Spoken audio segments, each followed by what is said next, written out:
Después de la avalancha de críticas que ha recibido el programa de Nueva Generación Patriótica, NGP, la agrupación con la que estaría yendo Jaime Dun a las elecciones del 2025, han presentado un nuevo programa de 15 hojas muy puntuales, muy claras, en las que explican cuál sería el verdadero programa que está presentando ya no solamente NGP, sino Jaime Dun apoyando ese programa. Mi idea era yo presentarlo, pero ¿para qué les voy a presentar yo el programa cuando puede hacerlo el mismo Jaime Dun, que ha tenido una charla recientemente en la Universidad Mayor de San Andrés en la que ha expuesto el programa de gobierno que van a tener junto a su agrupación política? Vean. Muy buenos días, muchísimas gracias. Para mí un gusto, un honor estar aquí. Saludo cordial a mis amigos Alberto, Omar, Aldo, muchas gracias por preparar este evento. Cuando me dijeron la palabra va a haber debate, dije, ahí estoy. Cuando me dijeron van a estar estos, ahí estoy. Qué pena que no estén, pero bueno. Deben ser los últimos resultados de algunos análisis estadísticos por ahí que hacen que también cambien las cosas y yo vaya primero hoy en esta exposición y ser único. Así que muchas gracias por estar aquí presentes todos. Me da mucha pena la gente que está ahí afuera, espero puedan por lo menos escucharme. Primero quisiera, capaz, Alberto te voy a decir, debe ser la primera vez que estoy pensando que si hago una exposición de lo que estoy pensando en mi programa, va a ser la primera vez que se hace por lo menos casi completa la exposición y lo voy a hacer con mucho gusto aquí en la Facultad de Economía de esta prestigiosa universidad. Gracias.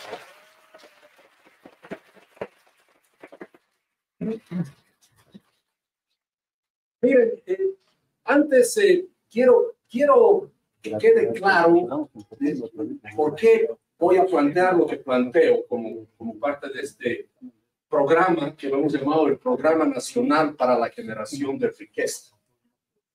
Porque tenemos que ser claros, necesitamos generar riqueza, tenemos que salir de este circuito de redistribución de riqueza que se ha vuelto en realidad un componente económico, un modelo de redistribución de pobreza. Y primero quisiera decir puntualmente que Bolivia en realidad no es un país pobre. Bolivia ha sido empobrecida, eso es otra cosa. Empobrecida por un Estado que castiga al que trabaja, asfixia al que produce, persigue al que emprende y premia al que bloquea. Esa es la forma de vida que se ha normalizado en Bolivia. Un sistema donde ser formal es un castigo en realidad. Donde un impuesto es una multa por hacer las cosas bien. Donde decir la verdad se ha vuelto un delito. Ese es el modelo de país que tenemos. Y por eso quiero que sepan que nosotros, los liberales, libertarios, llámenos lo que sea, no estamos aquí para gestionar mejor ese sistema colapsado. Estamos aquí en realidad para desmontarlo y reconstruirlo. Nos dijeron que el problema principal es la falta de dólares y combustibles. No hay mentira más grande que eso. Nos mintieron. Esos son los síntomas del problema. No son la enfermedad. La enfermedad en realidad es moral, es económica, es institucional, es estructural. El verdadero problema de Bolivia, escúchenme, no es la falta de ingreso. Es el exceso de gasto público, es la corrupción, es la ineficiencia, es el despilfarro. Fíjense, según el Banco Interamericano del Desarrollo, en Bolivia se gasta el equivalente al 6.3% del PIB en ineficiencia, o sea, se pierde. Estamos hablando de una figura fabulosa de ineficiencia. Comparado con otros países, por supuesto, los duplicamos en algunos casos. Bolivia es un país donde se construye estadios para 15,000 personas en pueblos donde viven 14,000 personas. Eso no es inversión pública. Eso es robo legalizado. Pues la inversión pública hay que repensar, porque ahí hay, al final de cuentas, un componente inmenso de millones de dólares en ineficiencia, gasto que no debería haber, corrupción. Entonces, frente a esta realidad que la presento de manera sencilla y contundente, es que yo quiero presentar una propuesta de transformación profunda. Lo llamo el contrato de creación de riqueza. Un plan de libertad para devolverle Bolivia a sus ciudadanos. Primero, es fundamental el restablecimiento, insisto, del Estado de Derecho y una reforma judicial importante. Quiero que me escuchen muy bien. La corrupción, el narcotráfico y la injusticia no son fallas del sistema, son el sistema. Y con la ayuda de ustedes, debemos destruir eso. El primer acto, por eso digo, de un gobierno, de mi gobierno, va a ser restablecer el Estado de Derecho. Porque la primera medida económica, aunque suene contradictorio, y estoy aquí en una facultad de economía, la primera medida económica tiene que ser de carácter jurídico, en realidad. Una medida legal. Porque sin ley no hay seguridad jurídica. Sin seguridad jurídica no hay contratos. Sin contratos no hay inversión, no hay confianza. Y sin inversión no hay empleo, no hay ahorro, no hay crecimiento. ¿De qué sirve sacar la nueva ley de minería o la nueva ley de hidrocarburos si a nadie le importa la ley? Si nadie cumple la ley. Empecemos a cumplir la ley antes de sacar medidas legales, principalmente en el ámbito económico. Por eso, y yo lo digo sin temor, y he sido muy criticado, porque yo digo que en la primera hora de gobierno, mientras leo mi discurso presidencial, la ley va a estar ya funcionando en este país. Y mientras leo mi discurso, todas esas órdenes de aprehensión, de detención, de intervención judicial, todas esas cosas que están en este momento guardadas, entre comillas, por los privilegios que tienen algunos, esas órdenes se van a ejecutar. Y cuando termine mi discurso, va a haber mucha gente apresada y mucha gente liberada. Pero no porque el presidente lo ordena, sino porque la justicia empieza a funcionar. Somos.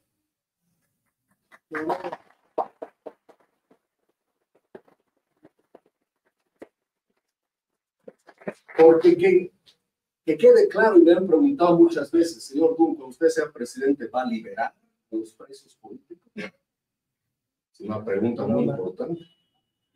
Esos son presos políticos, y como dice ahí, son políticos, no están, ¿no es cierto?, presos porque hayan infringido la ley o cometido algún delito. Entre comillas, delito ha sido disentido. No existe en la legalidad, la jurisprudencia, el estatus de preso político. Entonces, por lo tanto, ellos serán liberados inmediatamente, pero no porque el presidente ordenó, sino porque la justicia funciona. Porque un presidente que tiene la facultad, la prerrogativa de liberar a alguien, también tiene la facultad y la prerrogativa de encarcelar a alguien. Así que un presidente que usando su estatus presidencial ordena liberar y ordena encarcelar, es igual de tirano. Por eso tiene que ser la justicia la que libera y la justicia la que encarcela. Y esa ejecución inmediata de órdenes va a hacer de que la seguridad jurídica y el imperio de la ley se impongan desde la primera hora de gobierno. Y la economía, ustedes que son economistas saben que la economía sola, por un tema de expectativas, empieza a reacomodarse. Aquel que quería irse del país, capaz dice, ya no me voy. Aquel que quería consumir algo, comprar algo, y decía, no lo voy a hacer, capaz diga, un momentito, parece que la cosa va a cambiar. Y eso tiene que ver con algo también que nadie dice de los candidatos. No puede haber en el país seguridad jurídica si la soberanía del país no está en el 100% de cada rincón de Bolivia.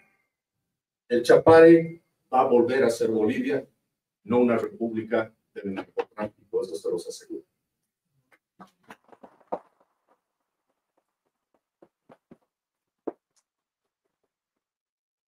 Y adicionalmente, una penalización como delito grave al bloqueo de caminos, toma de empresas, avasallamiento de tierras, la propiedad privada sobre todas las cosas.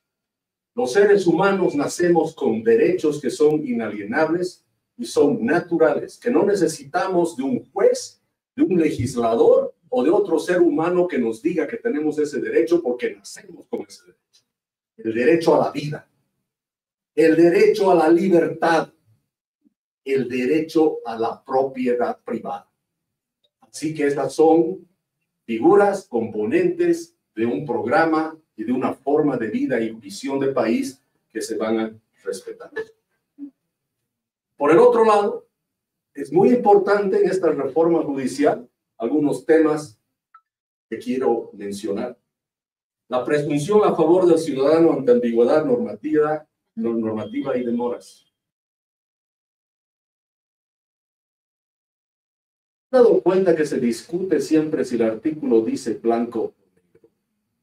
¿Se han dado cuenta que el 40-50% de los procesos, impugnaciones, recursos que se hacen es porque la autoridad dice una cosa, interpreta la ley de una manera, y el consumidor, ciudadano boliviano, lo interpreta de otra manera?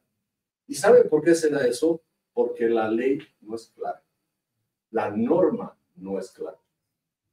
Esa ambigüedad que parece a propósito que se ha introducido, empezando desde la Constitución, hay muchas cosas ambiguas, hasta en la ley, los decretos y los circulares, esa ambigüedad siempre le da al Estado la posibilidad de él decidir e interpretar a su favor. Y eso es injusto.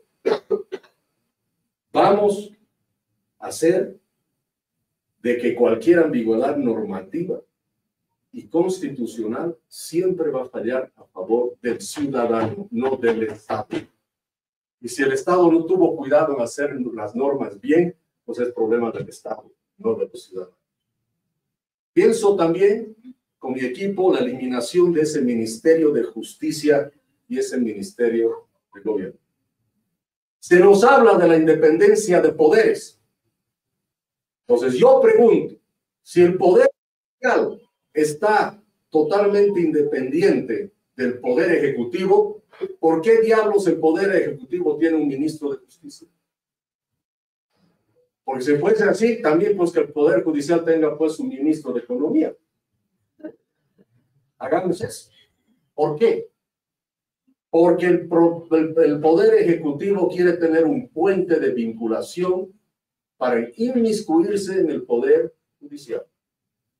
El poder judicial no es independiente y uno de los operadores más importantes de la justicia es el ministro de Justicia. Un país donde un presidente tiene en la oficina de al lado a la justicia no es un país no solamente libre, sino es un país donde la justicia no existe. Por eso un caso de corrupción no avanza en el país, si es un caso de corrupción del gobierno. Porque ese ministro de Justicia se encarga pues que eso no avance. Porque ¿cuál es el rol del ministro de Justicia, al final de cuentas? Proteger al propio poder ejecutivo. Canalizar, ¿no es cierto?, todos estos esquemas de venganza y persecución que nacen, se gestan en el mismo poder ejecutivo. Y eso tiene que terminar. Y el Ministerio de Gobierno, que es otro brazo operador del poder ejecutivo. ¿Por qué? Porque no son instituciones que están a favor de los ciudadanos, están solo y principalmente a favor del gobierno. Por eso se llama pues Ministerio de Gobierno, porque es para el gobierno. La justicia, que quede claro, no es venganza, es orden, es confianza, es la base de toda paz duradera. ¿No? Solo un país, decimos nosotros, donde nadie está por encima de la ley, es un país donde todos pueden levantarse todos los días sin miedo. La justicia, como verán, es el pilar fundamental de las reformas de este país. Todos creemos que el problema es la economía, ¿Es parte del problema? Sí, pero el problema principal empieza con la falta de justicia, porque donde no hay justicia no puede haber economía. Otro tema que es muy importante, y lo digo con mucha claridad y contundencia. El primer deber de un gobierno no es dar, sino no estorbar. No ser tranca y no perjudicar. Tenemos una economía trancada, tenemos una economía que tiene el estorbo del Estado por donde lo vemos.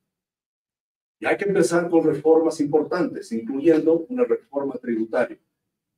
Los impuestos deben ser planos, únicos y sencillos. Reducciones en el IVA, eliminación de impuestos a las utilidades extraordinarias, eliminación del impuesto a las transacciones, por ejemplo. Creemos firmemente de que no es posible que un emprendimiento tenga que pagar impuestos aun si no gana plata. ¿Por qué es así? ¿Por qué castigamos a los pequeños emprendimientos y empresas, grandes, pequeñas, lo que sea? Si no estás ganando dinero, ¿por qué estás pagando impuestos? Es más, si tú eres un emprendedor y quieres fabricar suelas de zapatos, vas a tener que importar la maquinaria y la maquinaria la vas a traer a Bolivia, va por la aduana.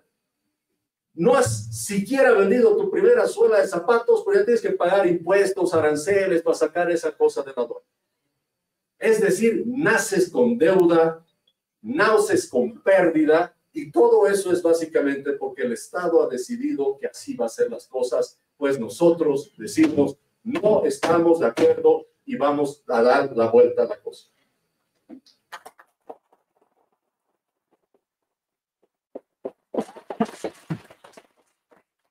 Creemos firmemente que hay que pagar los impuestos, sí, pero los justos, necesarios y mínimos para un Estado pequeño pero fuerte. Nada más. No creemos que debemos pagar impuestos para que el Estado se vuelva empresario y con la plata que yo le doy me hace competencia en la esquina. No.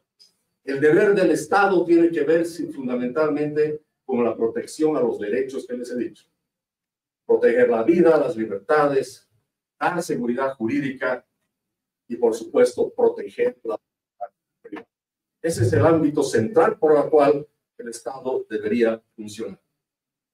Por eso creemos que habrá que emitir facturas y pedir facturas, claro que sí. Pero la factura primero tiene que ser universal. No hay eso que lo uso para una cosita y no para la otra. Y dos, la factura en sí tiene monto, tiene plazo, tiene fecha de vencimiento, después de ciertos días ya no te vale. Por el otro lado, tiene una característica que es fundamental, es un título valor. Y vamos a hacer que sea un título valor de verdad. La factura va a ser transable. Eso significa que si yo no necesito factura, hoy en día no la pido. ¿Por qué? Porque no tiene utilidad para mí. Somos agentes económicos, nos movemos si algo vale la pena para nosotros o no. Si esa factura hoy en día no la pido, pues se rompe el ciclo del mismo control que se hace con el IVA. Necesitamos que se emitan las facturas. Entonces, ¿cómo incentivamos a la gente que no quiere facturas o no necesita que las pida? Haciendo que la factura sea un título valor transable. Pues eso significa que yo pido la factura, no la necesito yo, pero puede ser que mi amigo la necesita y yo se la puedo vender legalmente porque él sí la necesita. Y eso va a obligar a que todos pidamos factura, no porque nos ponen un revólver en la cabeza, sino porque hay un beneficio por pedir factura. Entonces, la factura transable es fundamental dentro de nuestro programa. También la creación de un régimen al emprendedor. Hay que reemplazar muchos de estos impuestos y elementos que hacen que ser emprendedor en Bolivia no sea posible. Y lo digo también con mucha claridad y, por supuesto, recalco que es figurativamente el hecho de que digo e insisto, figurativamente repito, para no tener problemas legales, de que vamos a dinamitar la aduana nacional. No significa eso. No significa que no haya aduana, va a haber, pero tiene que ser sustancialmente una labor de vigilar nuestras fronteras, que no haya comercio ilegal, drogas, lavado, movimientos de armas, movimientos de productos dañinos a la salud. Ese es su rol principal que tiene que tener. Vamos a cambiar el sistema de aranceles e impuestos. ¿Por qué? Porque creemos que el contrabando se combate con libertad comercial, no con más policías, POAs o fuerzas armadas de las fronteras. El contrabando existe por la única razón de que existe la aduana con impuestos y aranceles muy altos. He tenido el honor, el gusto y he aprendido mucho de haberme reunido con contrabandistas. Y los llamo así porque ellos se han presentado así. He recibido una llamada una vez, me ha dicho, don Jaime, ¿es usted? Sí, soy yo. Bueno, le habla tal. Soy uno de los 6 contrabandistas más grandes de Bolivia. Le he dicho, ok, mucho gusto. Y le dije, ¿por qué 6?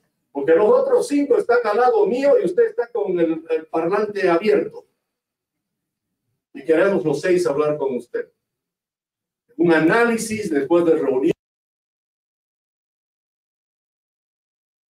Capaz ha sido muy precario el análisis, debo decir.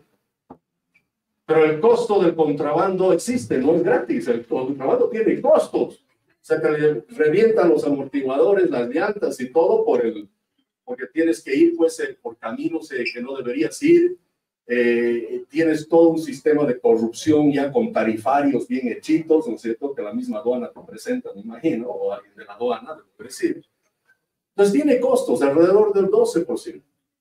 Entonces, si ponemos impuestos y aranceles que máximo y flat sea del 6%, se acaba el contrabando en 24 horas en Bolivia. Las soluciones a los problemas económicos como el contrabando tienen que venir también con ideas que son económicas.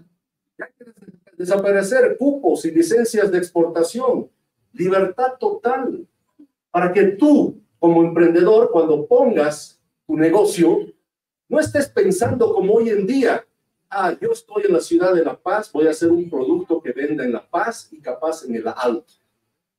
O el del Alto está pensando hacer algo que pueda venderle a Santa Cruz y el de Santa Cruz que le pueda vender algo de Cochabamba. No, tú tienes que saber que tu emprendimiento y cuando tú lo armes sea para venderle al mundo, no solo a Bolivia. Ese es el tipo de mentalidad que tenemos que tener los bolivianos, que cuando hacemos algo es para venderle al mundo, no solo a Bolivia.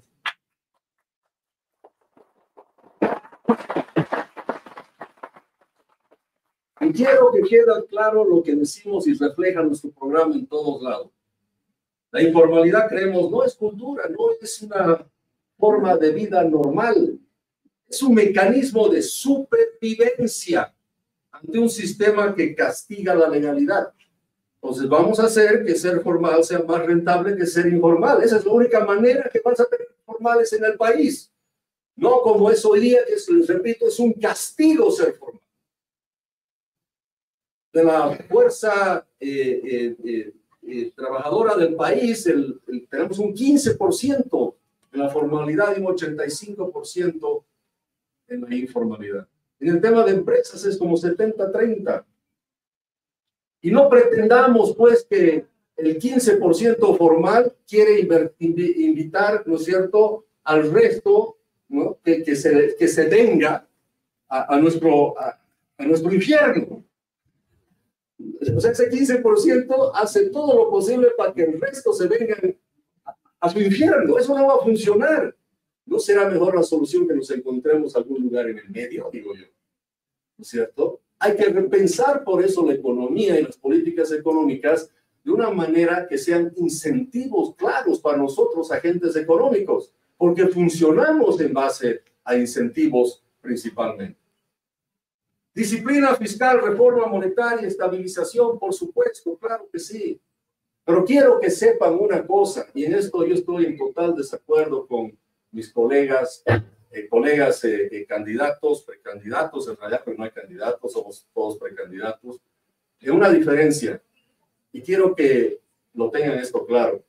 estamos pensando mucho y estamos debatiendo mucho de que el propósito de la oposición es simplemente, y es así, hay que sacar al MAS y hay que resolver la crisis económica. Esos son los temas fundamentales. Yo voy más allá. Yo digo, no se trata de sacar al MAS y resolver la crisis económica. Se trata de qué vamos a hacer después de resolver la crisis económica. ¿Cuál es la visión de país que vas a tener? ¿Qué tipo de país, de programa, de filosofía económica, de principios vamos a tener? ¿Qué tipo de modelo económico vamos a tener después? Volvemos a solucionar la economía, volvemos a sacar de nuevo. Exactamente igual. Volvemos en 5 años a discutir de nuevo lo mismo. ¿Cuál es la visión del país después de la crisis económica? Yo personalmente no quiero que el debate se concentre en cómo vamos a solucionar la crisis. Por cierto, también quiero que me entiendan.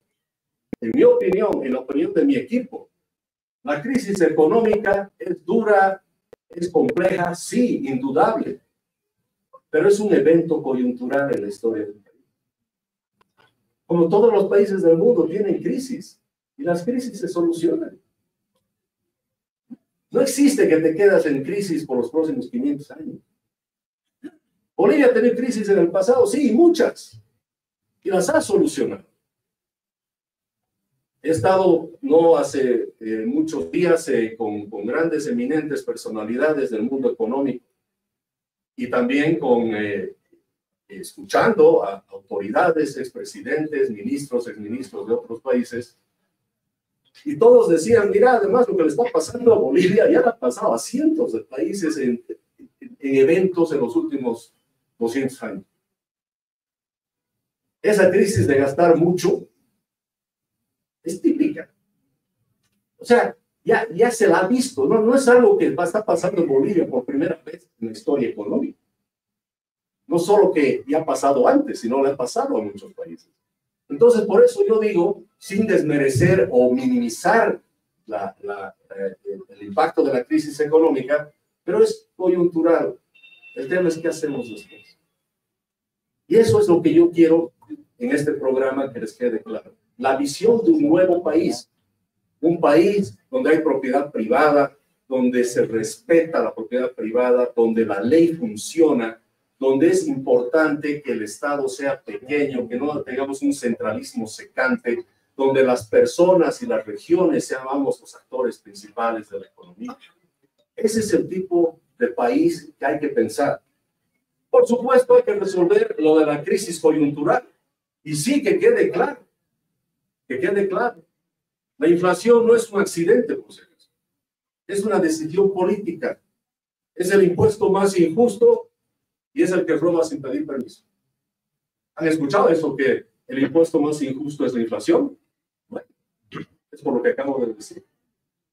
Es una decisión política, es una decisión que toma el gobierno, que va a haber inflación.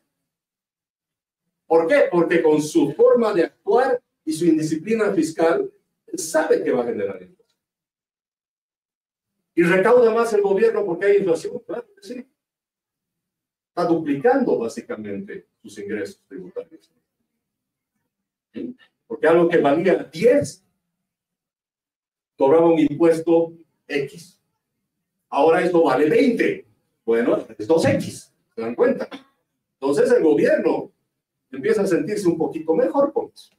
Y eso es injusto porque es obviamente un esquema de financiamiento que cae sobre el hombro de todos los ciudadanos. Por eso es importante, y nosotros estamos sin miedo alguno en las reformas constitucionales, prohibir constitucionalmente los déficits estructurales y, por supuesto, gastar más de lo que se tiene, porque la disciplina fiscal tiene que existir. Prohibido por ley financiar al Tesoro con emisión monetaria. Si no tienes tú la plata para lo que quieres hacer, simplemente no lo puedes hacer o tienes que ser más eficiente. Y por supuesto, que quede claro que la propiedad privada, repito, es fundamental en nuestro programa y por eso hablamos de la nación de propietarios.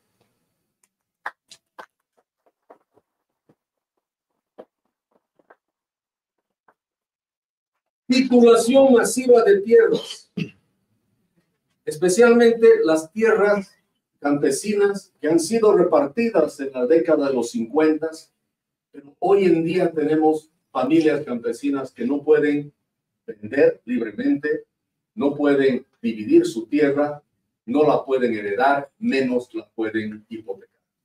Esa riqueza comprimida que es la tierra en miles de campesinos tiene que ser liberada. Por eso, reconocimiento pleno de la propiedad campesina con el derecho a vender, a hipotecar y asociarse libremente. No podemos tener gente sumida en la pobreza con un pedazo de tierra que puede valer muchos miles de dólares. ¿Y por qué no vale? Porque la propiedad ha sido interrumpida y ha sido reprimida. También creemos firmemente y le tomamos la palabra al Estado boliviano que nos dice que las empresas estatales son de los bolivianos. ¿Alguien aquí se siente dueño de Entel? Pero eres dueño, hermano, ¿cómo no te sientes? ¿Alguien aquí sabe quién es el presidente de tu empresa Ende? O sea, eres dueño de Ende y no sabes quién es el presidente, ¿no? La verdad es que no somos dueños. Las empresas estatales no son del Estado, son del gobierno de turno. Por eso se llenan con familiares, con allegados, con simpatizantes. Esas son las empresas estatales en general. Que habrá funcionarios que son ciudadanos ejemplares, debe haber, pero son la minoría. Entonces, lo que vamos a hacer, y lo digo con contundencia, vamos a ser realmente dueños. ¿Cómo? El paquete accionario de las empresas estatales se va a repartir a cada uno de los ciudadanos. Estamos hablando, obviamente, de las empresas que se dicen rentables porque demuestran que son rentables. Me dice Jaime, sí, pero tú vas a privatizar el resto de las empresas, las que no funcionan. Yo digo que no hay que privatizarlas realmente. A ver, si nos dicen que todas las empresas estatales son rentables, le tomemos la palabra al gobierno. Si son rentables, veamos a ver en el presupuesto. Tenemos dos temas que son complejos. Primero, unos 500 millones de dólares del llamado SEDEN, que es la incubadora de empresas. Imagínense, el Estado tiene una incubadora para empresas estatales, pero nunca hemos visto una incubadora para empresas privadas. Además, con el lujo de gastarse como 500 millones de dólares. Y el financiamiento a las empresas estatales es de más o menos 1.300 millones de dólares, más o menos, en el presupuesto. Y yo pregunto, si las empresas estatales son rentables, ¿por qué les damos financiamiento? Porque además es un financiamiento medio, no es el financiamiento bancario, con las tasas de mercado, etcétera, etcétera. Pues resulta que no son rentables. Entonces lo que vamos a hacer es cortar lo del SEDEN y cortar el financiamiento a las empresas públicas. Y si las empresas públicas son rentables, en 30 días vamos a ver que están bien. Y si no son rentables, pues no van a funcionar. Pero si dejan funcionar no es porque las privatizamos, pues porque simplemente nunca debieron haber existido. Entonces vamos a hacer que la realidad económica funcione. Y si la realidad económica te dice que una empresa no debería funcionar, pues ¿por qué está ahí? Es la pregunta que nos tenemos que hacer. Entonces no es que se privatiza nada. La realidad económica se va a encargar de ver qué funciona y qué no funciona. Y también, muy importante, y esto también que quede claro, creemos firmemente que el ciudadano debe ser propietario de la renta de los recursos naturales. Los recursos naturales entran ingresos para el Estado, sí, se van para allá y no sabemos para dónde van después. Tiene que haber un componente importante que vaya al bolsillo de cada uno de los bolivianos directamente.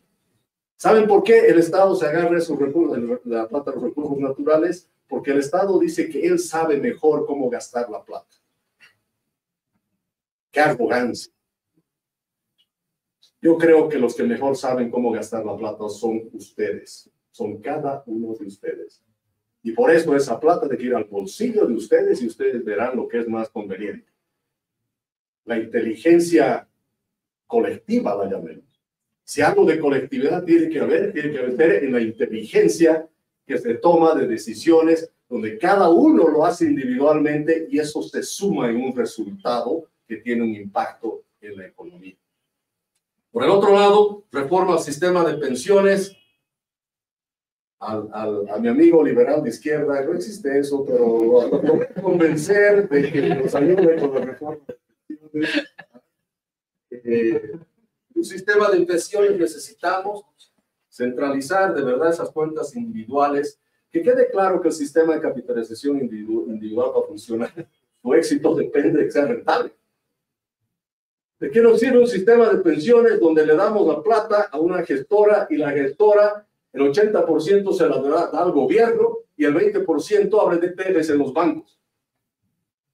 Nosotros administrando nuestra plata solo parece que podemos hacer más diversificación que eso. Que quede claro, la plata de los aportes a la gestora no son del gobierno, son de los bolivianos aportantes. Y los bolivianos aportantes quieren seguridad y quieren rentabilidad. Hay que reformar el sistema de pensiones para que la rentabilidad suba de acuerdo a los riesgos que se vayan a tomar. Yo creo firmemente en dividir los fondos de pensiones en diferentes grupos etarios. La gente joven puede tomar más riesgo que la gente que ya está pues jubilada, ¿no? Entonces, hagamos que la gente joven, su plata se invierta. Y ojo, la gente joven o que ya está jubilada, no importa en qué edad está, quiere la mayor rentabilidad y la mayor seguridad. El problema es que ahora estamos totalmente desalineados en la relación riesgo-rendimiento en Bolivia. Estamos en un país de altísimo riesgo. País basura en realidad en la calificación de riesgo internacional, con rentabilidades bajísimas. Por ese riesgo que tomamos en Bolivia, podríamos tener rentabilidad del 20-25% en otro país. O sea, si ya estamos dispuestos a asumir este riesgo boliviano, por lo menos compensemos ese riesgo con una rentabilidad superior. Y ahora hay otra cosa que yo quiero decirlo claramente, y esto va más allá del sistema de pensiones. Hay que abrir el mercado de capitales del mundo a todos los bolivianos. Yo he sido operador del mercado de valores, he administrado portafolios, y siempre he dicho, qué pena que en Bolivia mucha gente no accede a estos mercados simplemente porque no los conoce. Y cuando trata de hacerlo, te aparece un regulador en Bolivia que te dice que eso está prohibido. ¿Cómo me puedes prohibir a mí lo que yo quiero hacer con mi plata? ¿Ah? ¿Cómo? Si es mi plata. Lo que pasa es que es el Estado paternalista que te está diciendo, tú eres imbécil, yo no, y yo te voy a cuidar. No quiero eso. El imbécil es el Estado que me dice eso. Hay que abrir el mercado de capitales. Y hay que hacer que el mercado de capitales del mundo esté disponible para los bolivianos. Ustedes que seguramente hacen criptos y ven acciones en otros mercados de empresas, hagan un simple cálculo. Si un componente del sistema de pensiones, de los recursos del sistema de pensiones, o de los ahorritos de algunas personas, si hubieran invertido hace solo 10 años en acciones de Apple, de Google, en acciones de Microsoft, habríamos tenido un rendimiento de casi el 200% o 300% en algún caso. De las empresas que he mencionado, algunas tienen un rendimiento anual promedio del 40%. ¿Por qué no estamos invirtiendo en eso? No es que es mejor invertir nomás en los BTFs del banco que está allá en la Camacho. Por favor. Es nuestra plata. Y eso tiene que ir a resolver el problema, no del gobierno o del banco, tiene que ir a resolver el problema de jubilación de cada uno de los ciudadanos. Por esto, también yo he impulsado los criptoactivos en Bolivia. Cuando hablaba de las criptos, todos decían, el tú está loco, pero bueno, ahí está, el gobierno se ha vuelto el fan número uno, hemos visto por las criptos hasta ahí así, parece que compra criptos, dicen, ¿no? En USDT y no sé qué. Está bien, libre acceso y reconocimiento legal a todas las criptos en Bolivia es importante y Bolivia se abrirá, obviamente, a las finanzas del futuro. Hay mucho que hablar en esto y ustedes, los jóvenes, son los que pueden llevarnos fácilmente a ese nuevo mundo, Por el otro lado, salud y educación. No, es que estos liberales quieren privatizar, dicen, la educación y la salud. Nosotros lo que estamos diciendo, y que quede claro, no es que el Estado va a dejar de ser responsable, ¿no es cierto?, por la salud y la educación. el tema cómo es responsable y cuáles son sus resultados. Bolivia gasta entre el 8 y 10% de su presupuesto anual en salud y en educación. Amigos, porcentualmente eso es altísimo en Latinoamérica y el Caribe. Bolivia es uno de los países que hasta duplica el promedio en salud y educación. Pero yo les pregunto, ¿cuáles son los resultados? No duplicamos los resultados. En los estudios que se han hecho internacionales, algunos creo medio secretos, porque la información no es nunca siempre clara, se ha determinado que en un colegio público, en el examen tomado a los recién graduados del colegio, de un colegio público solo el 19% entiende lo que lee. Solo el 1% ha pasado el examen de matemáticas.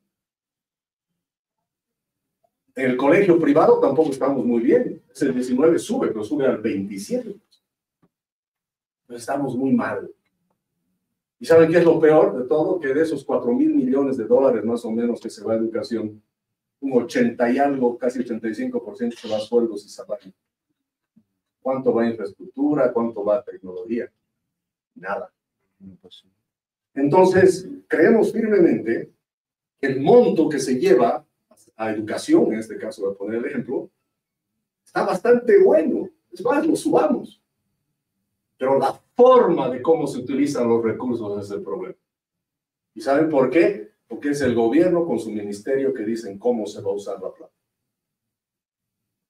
Cambiemos eso. Nos animemos a patear el tablero, queridos amigos. Nosotros lo que decimos es que una buena parte de ese dinero inicialmente, que adquieren algunas etapas, se reparta a cada estudiante en un vale y a cada familia, si el estudiante es menor de edad. Un vale que sirve solo para educación. Equivale más o menos, dependiendo cómo haces la medición y qué edades, alrededor de $1.300 hasta $1.700 al año, que recibiría cada estudiante, cada uno de ustedes, al año. Pero solo sirve para educación, ojo, no sirve para irte a comprar, no sé, el último jueguito, no sé qué. No. Solo sirve para educación. Y solo lo puedes redimir en vale en entidades educativas. Y tú con tus 1.700 puedes decir, ahora yo escojo dónde quiero estudiar. Hasta donde me alcancen los 1.700. O puede ser que alguien te diga, che, pero aquí hay otra entidad educativa, otra universidad, que te puede salir 2.000. Bueno, aumentando 300 ya puedes acceder a algo que era inaccesible. Ahora, si quieres escoger una entidad privada, hazlo. Si quieres escoger una entidad pública, es tu decisión. El Estado sigue financiando la educación, pero son los ciudadanos los que deciden dónde estudian, cómo estudian y por cuánto estudian. Ese es el cambio que tenemos que hacer.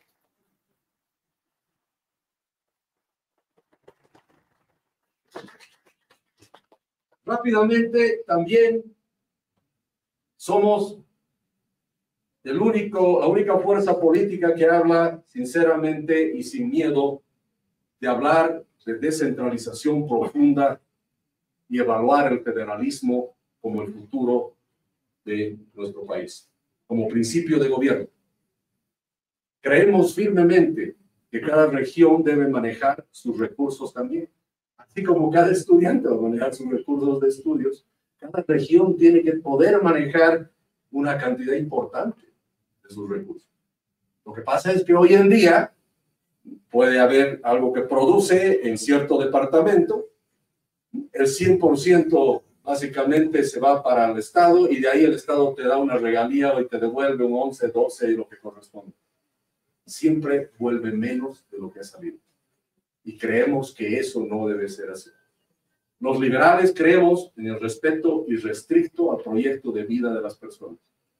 Pero también creemos en el respecto irrestricto del proyecto de vida de la región.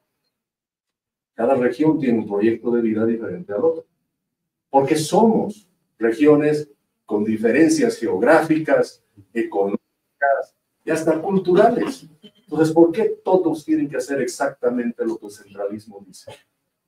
Puede ser que hasta en el mismo ámbito de la educación, capaz en Santa Cruz tiene que haber más énfasis en agricultura, en La Paz o Oruro y Potosí capaz más en minería.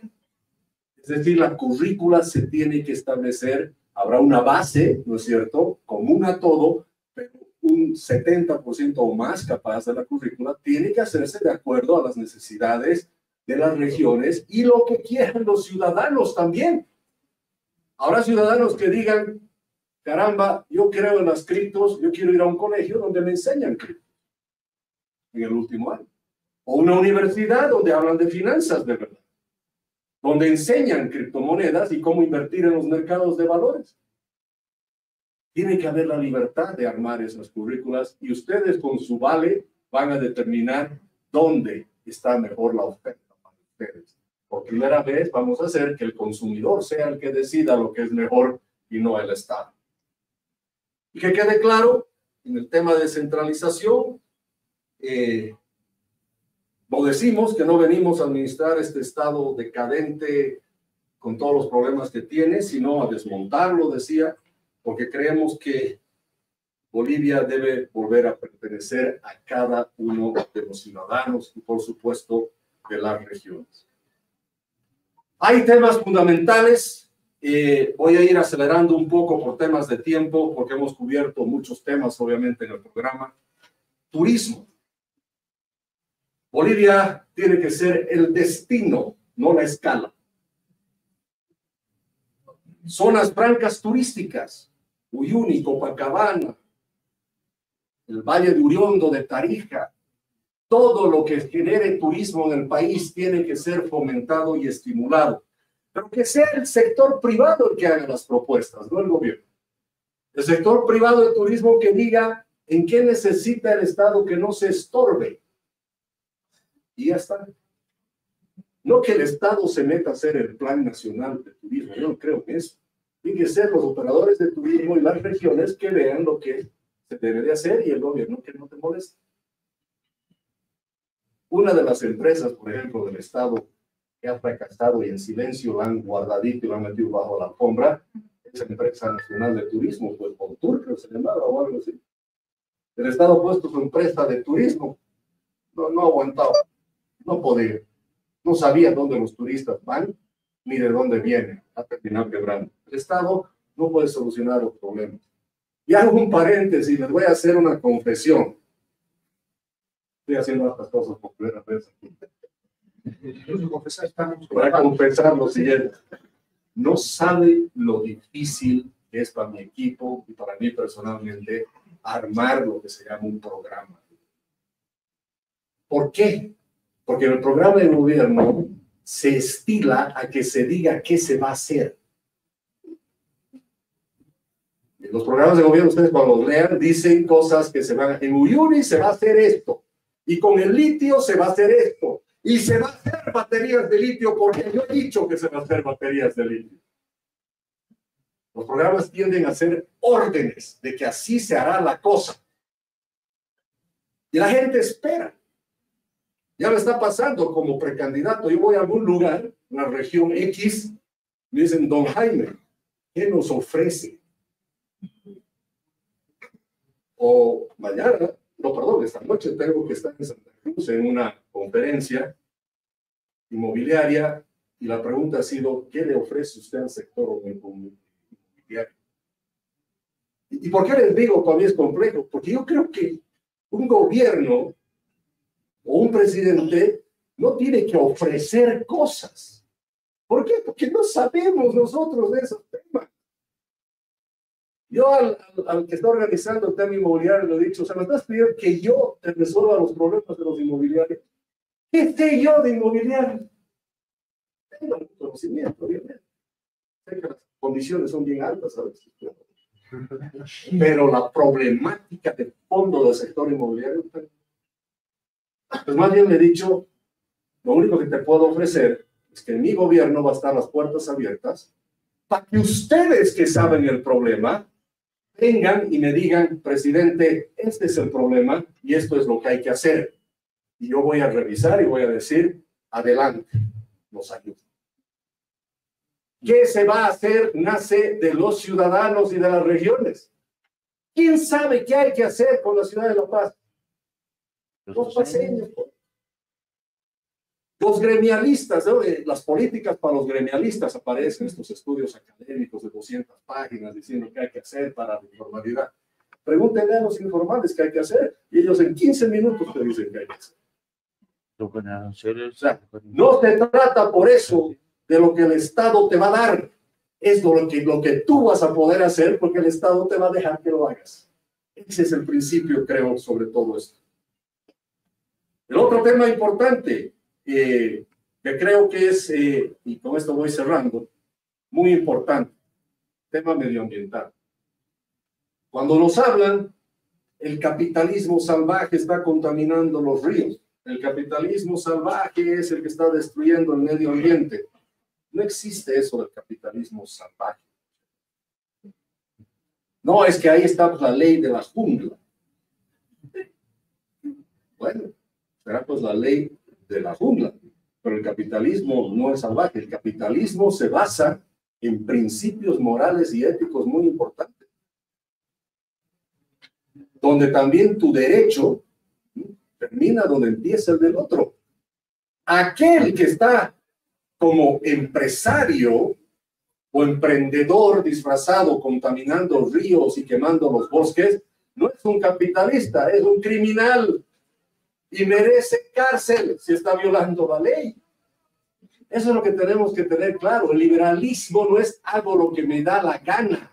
Hay leyes, hay normas, hay reglamentos que se tienen que cumplir. El mercado, te dicen, es libre, sí, pero libre en el marco de la ley, hay que decir. Es igual que el partido de fútbol, tienes 12 equipos, 22 jugadores, juegan libremente cada uno, pero en el marco del rayado de la cancha y las reglas que hay. Un mercado para ser libre de verdad necesita de reglas. Y las reglas se tienen que cumplir. Me han preguntado muchas veces, ¿qué es liberalismo? Yo pensé que es ser libre de hacer lo que me da la gana. No, señor, eso es mentira. Me gusta algo que capaz no estoy de acuerdo en muchas cosas, pero esta pensadora importante, Vidra Matkowski, dice, le preguntaron qué es ser liberal. Y ella dijo, es tener la libertad de mover tus manos como te dé la gana, pero hasta la altura de la nariz de tu prójimo. No puedes ir más allá. Entonces, así es que tenemos que pensar el liberalismo y tenemos que pensar la economía. Por supuesto, el tema medioambiental es importante. Creemos que no hay patria sin bosques ni ríos limpios. No podemos quedar inertes y simplemente viendo lo que se hace en nuestro país. El tema es que no tenemos los refuerzos necesarios para combatir con la quema de bosques, la contaminación de ríos. Yo quiero hacer una propuesta y la tenemos bien explicada. Resulta que tenemos hoy en día una armada boliviana, una fuerza naval, que evidentemente está cuidando los ríos y los lagos. Pero cuando nació la armada en su momento, creo que fue allá por los 70s, o finales de los 60s, tenía otras misiones también. Ser una fuerza obviamente fluvial, lacustre, era bien importante. Y nosotros queremos aumentarle y ecológica. Es decir, hagamos que la Armada Boliviana, al mismo tiempo que hace las labores que hace, tiene que hacer una labor adicional, ayudar a cuidar los bosques. Y eso no significa más presupuesto. Son 5.000 a 6.000 guardabosques que podemos tener en las 24 horas de gobierno. Actuando en el margen de la ley, por supuesto, con los recursos que ya se tienen, que deberán ser incrementados, claro que sí, pero seamos eficientes, usemos lo que tenemos de mejor manera. Y reforma constitucional, sí, no tenemos miedo a hablar de eso. Una constitución donde se restablezca la importancia y la fundamentalidad que significa la propiedad privada, los mercados libres, la descentralización, el equilibrio fiscal.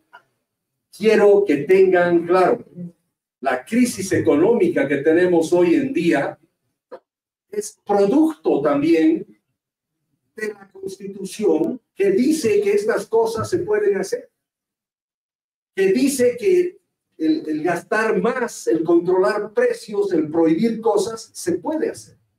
Está constitucionalizado y está en la Constitución todas las acciones que el gobierno está haciendo en este momento. Por eso es muy difícil decirle al gobierno lo que estás haciendo es ilegal. Él te dice no solo que no es ilegal, es constitucional.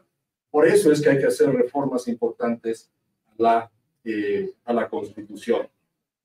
Y quiero también que quede claro que parte de las reformas son temas de ética, del mérito de la familia y los valores que también se han perdido en este país. Fin del empleo político. Debe centrar al sector público por méritos. Hemos hecho otra confesión que voy a hacer.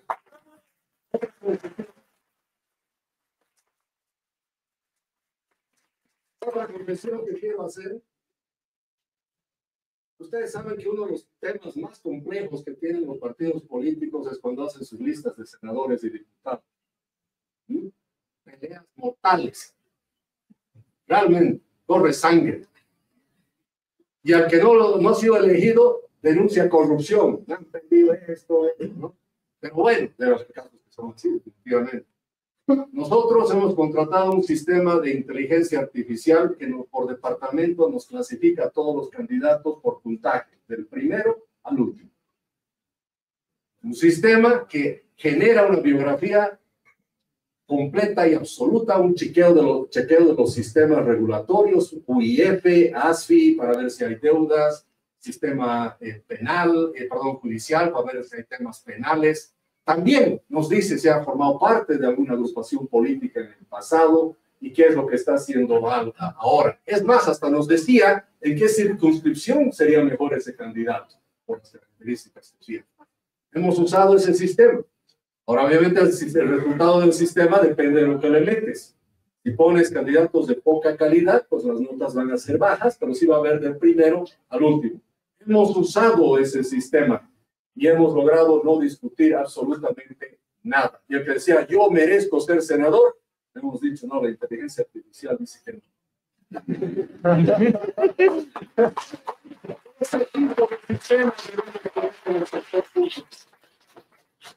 Fin del privilegio sindical, asistencialismo improductivo que vemos, y quiero que quienes creen en la familia y son creyentes, la familia como núcleo irreemplazable de la sociedad va a ser protegida desde el Estado, pero va a ser libre de buscar su destino. Y para que los que somos creyentes, yo siempre lo digo, donde está el Señor, está escrito, hay libertad. Creo firmemente en eso.